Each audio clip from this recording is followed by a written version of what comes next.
મિત્રો, મારું નામ જીતેશ વઘાર છે. ગામ મારું ધોરાજી, જિલ્લો રાજકોટ.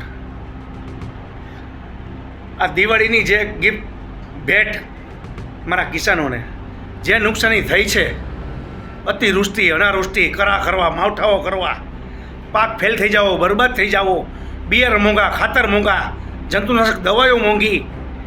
આજે હું નવા કૃષિ મંત્રીને એક આહવાન કરું છું, એક જગતાત તરીકે આ ગુજરાતના જે મંત્રીમંડળમાં પ્રવેશ કર્યો છે ને વાઘાણીભાઈએ, મારી નમ્ર અપીલ છે આ વાઘાણી સાહેબને. હું જગતાત તરીકે કહું છું, તમે ચેતી જાજો.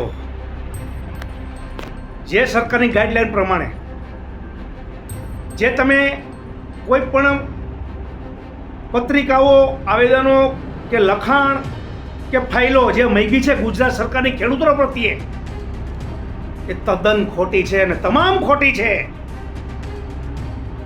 એક હું જગતાત તરીકે આ વાઘાણીભાઈને કહેવા માગું છું, કૃષિ મંત્રી નવાને કહેવા માગું છું.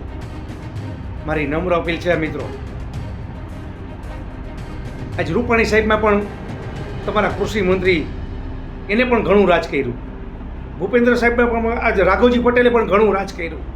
હું એમ કહું છું, તમે પણ ખેડૂતના દીકરા હશો. નવા મંત્રીને પણ કહેવા માગું છું, જે તમે જાહેરાતો કરી છે, ચોપડા તમારા લઈને, ફાઇલો તમારી લઈને સરકાર મુજબ, તદ્દન ખોટી વાત છે. આ વાઘાણીભાઈ કૃષિ મંત્રીને હું કહેવા માગું છું. આજ મારો કિસાન બે બાકડો એટલે થઈ રહ્યો છે કે મહેરબાની કરીને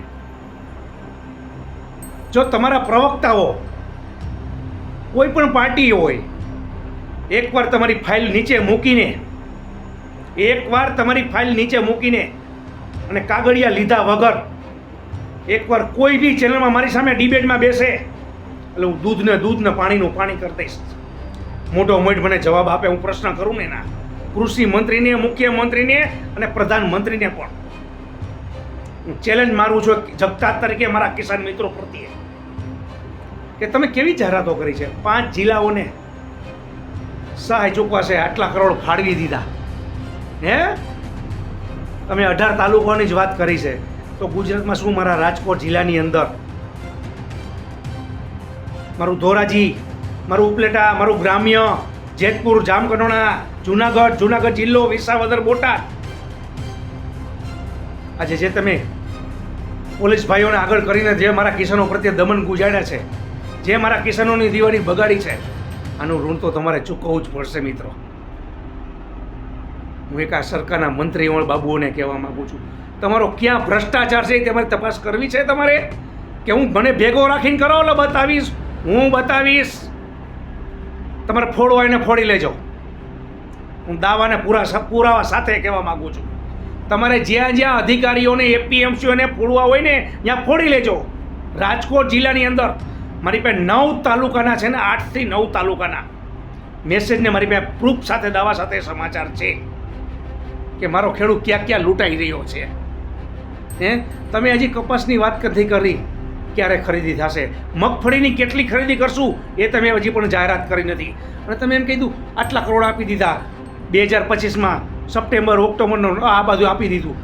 અરે ભાઈ, નવા કૃષિ મંત્રીને મારી ભલામણ છે કિસાન આગેવાન તરીકે, કે તમને મંત્રી પદનો મોહ છે તો ભાવનગર જિલ્લાની અંદર જે તમે અત્યારે ફટાકડા ફોડવાની રેલી કાઢવા નીકળ્યા હતા ને, એના પણ મારી પાસે મેસેજ છે. પ્રજાની હાજરી પાકી જ હતી. આ વાઘાણી સાહેબને પણ ચેતી જાય, અમારી નમ્ર અપીલ છે કિસાન તરીકે. અને તમને ચીટિંગ કરીને તમે જીતા છો, જે પત્રિકાઓ બહાર પાડી છે, અને તમને કૃષિ પ્રધાનનું ખાતું આપ્યું છે, અને ડાયરેક્ટ આંકડા લઈને મુજબ એસી ઓફિસોમાં બેસીને આ તમે મનગઢ ઘડી લ્યો છો. જરાક તો શરમ કરો. 385 કરોડ આગલા છે ને 940 કરોડ આટલા આપી દીધા. આ તમે આવું કૃષિ ખાતામાં આવું બોલીને તમે ગુજરાત સરકારને, હું મારું કહેવાની ચેલેન્જ એ છે કિસાન નેતા તરીકે, કે મારા કિસાનોને ભાનને હાન ક્યારે આવશે. હું આ બધા ખુલાસા તમારા એટલે કરવા માંગુ છું. આજ બોટાદની અંદર જે તમે લાલિયાવાડી કરી છે મારા કિસાનો પ્રત્યે, તો મહેરબાની કરીને હવે ચેતી જાજો તમે. હવે તમારું હરગીઝ નહીં ચાલે. હવે તમારા મુખ્યમંત્રી બાબુઓ બદલે, તમારી સરકારો બદલે, પ્રધાનો બદલે, પણ મારા કિસાનને હવે ભાનને હાન તો આવી જ ગઈ છે. અરે તમે તો બેશરમ છો, કે બેશરમ. હવે તો તમને શરમ આવી જોઈએ. મારા કિસાન કોઈ તમારી પાસે ભીખ નથી માગતો. આજ મારો કિસાન જે અનાજ પકવે છે ને તનટાણા ધાન, હું અનેક વિડીયોમાં બોલી રહ્યો છું. બાકી જો એ ખાલી પોતાના પૂરતું કરતો થઈ ગયો ને તો તમે ક્યાંયના નથી. હજી દૂધ પનીર ને માખણની તો બધી વાત પછી છે, શાકભાજીની વાત તો બધી પછી છે.